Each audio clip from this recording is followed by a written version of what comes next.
right, hello and happy mid-July. Let's take a little walk about the garden this morning and I will show you how it's looking. So the first thing you'll probably notice is that these vernissage tomatoes are dying. That's okay. I actually already have some Brussels sprouts that I have started from seed that I will be putting in here. I'm just letting the last of the tomatoes that are on these vines ripen.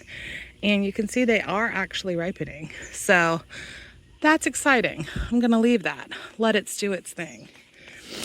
Over here, one of the Gardener's Delight tomatoes also died.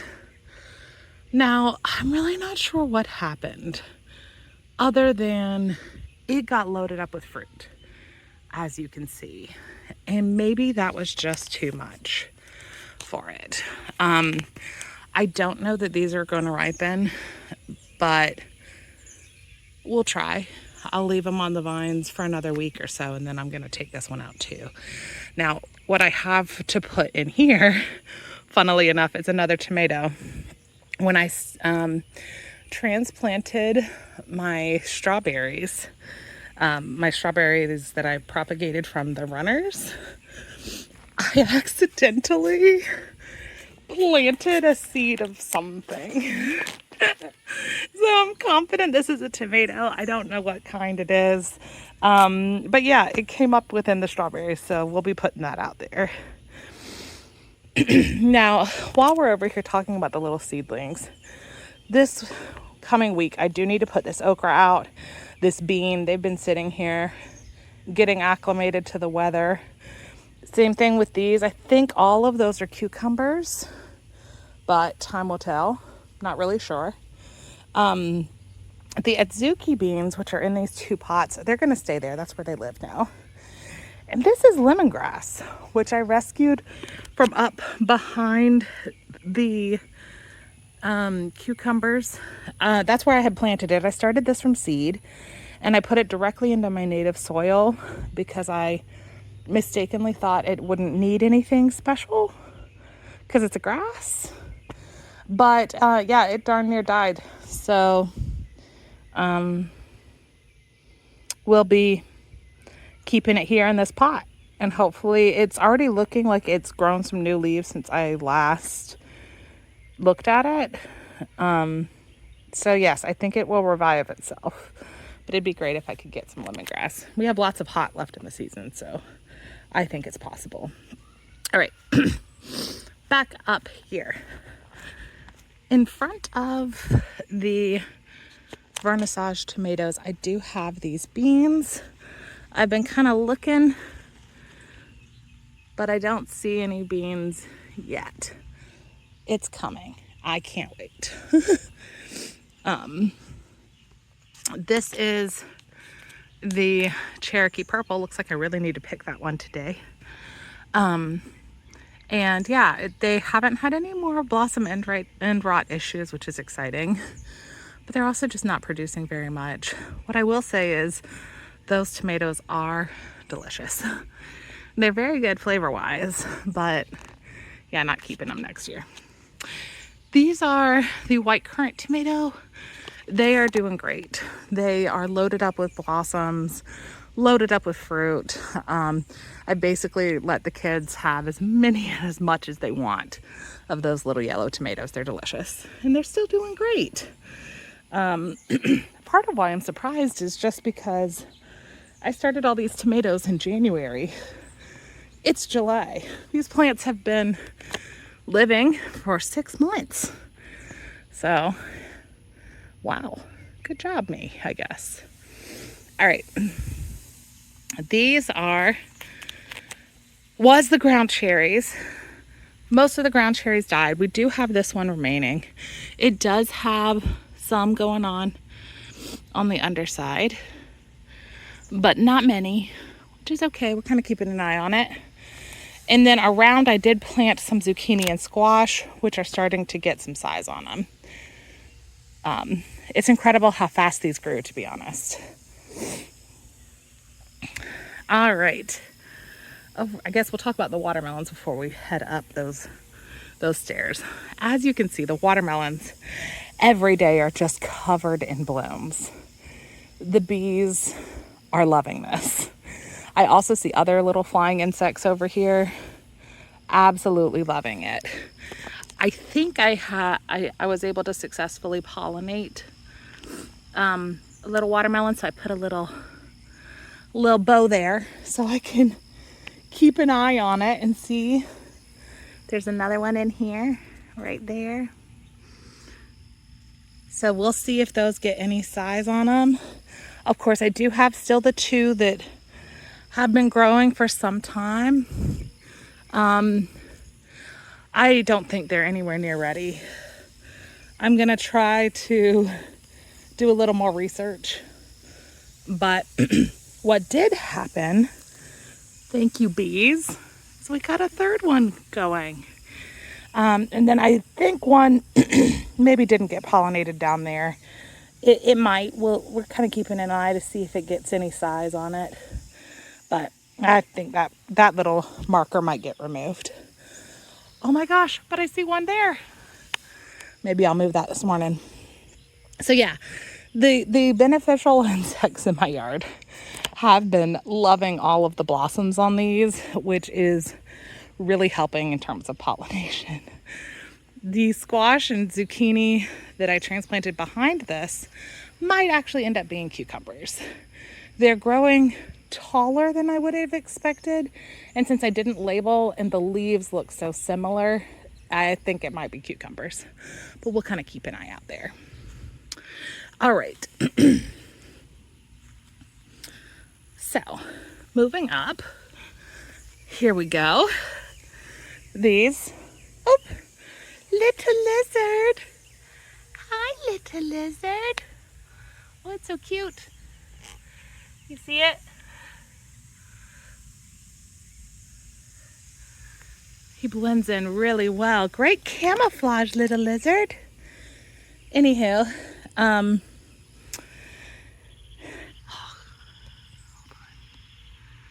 now do you see? Oh, there he is. Okay, sorry.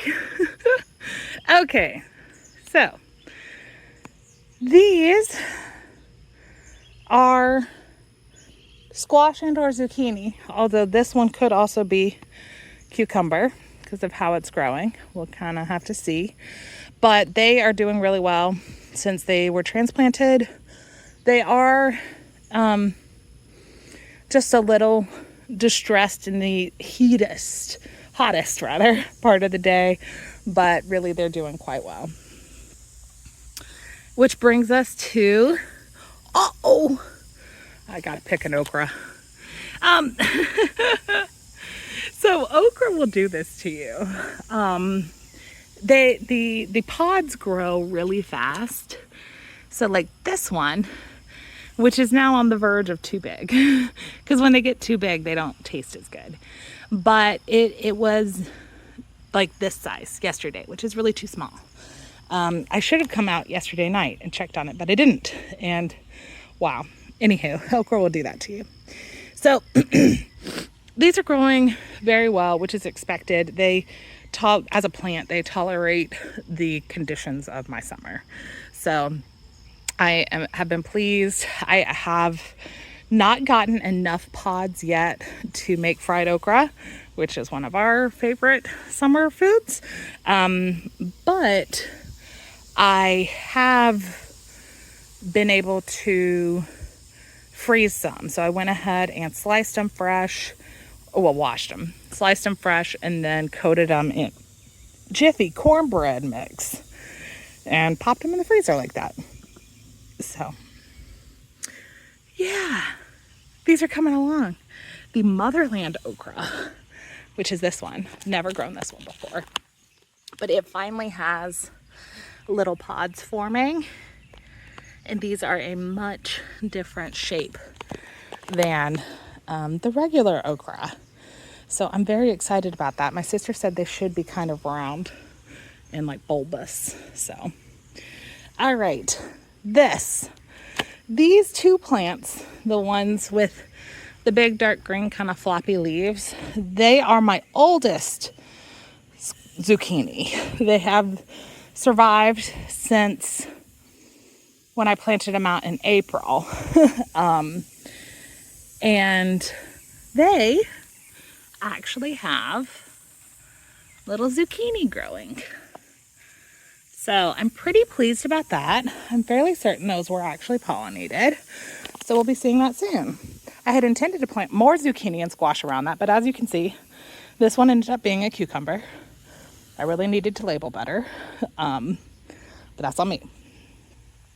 Now in the bed in front, these are the squash indoor zucchini that I transplanted just weeks ago at the beginning of July.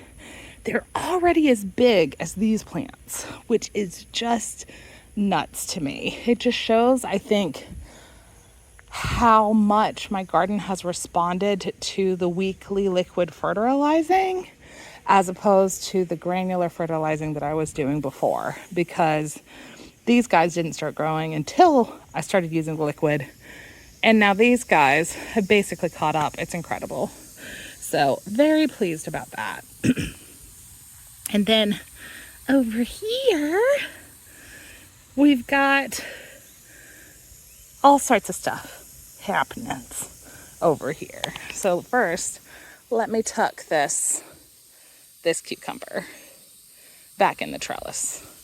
But yes, so the cucumber has been blooming quite well. Ooh, I got one ready to pick. Clearly I need to do some picking today. The cucumber is taking off. It's finally doing just really well, which I'm very excited to see. The flying insects have also been loving the big blooms on the winter squash. I have had a lot of kind of unexplained death of the female end of the flowers on these, which is really unfortunate. But I was trying to research, and my sister and I are pretty confident that this variety is black futsu squash. And they're only supposed to have between like 3 and 5 fruits per vine. And I already have 2. Gotta be careful. Sorry. So there's one there. Here. And there's another one right around the back end. And this week, a third one did successfully pollinate. I've been using my little markers to keep an eye on where the female flowers are. But this one right here pollinated and has been growing. The bees have been going absolutely nuts for these big yellow flowers. I've seen them sleeping in here. So yeah, that's been really fun too. The ants love them as well, but so far the bees and the ants seem to be getting along. Which brings us to our last bed. So this is another squash that survived from April. It only just started putting out blooms. And we do have a female bloom there. So we'll see. This is Cozelle, I think is the variety. It looks like a green, but not as dark green as zucchini. And then in here in the beans, lots of flowers, but not really any little beans, at least just yet. I did end up putting this little fence around it. Thanks, Mom. She sent it to me. But this little fence is helping to deter the squirrels and rabbits from munching on the beans. And I found this week that it's also really helped with the support of these plants, because I actually had leaned over just to check in and I snapped a branch off of one of these. So I think that the little fence is going to be very helpful with that. But yeah, here's the garden in July. And honestly, it's finally starting to look so good. I am one happy Vicky with this. So hopefully your gardens are all looking just as well, if not better. And until next time, toodaloo.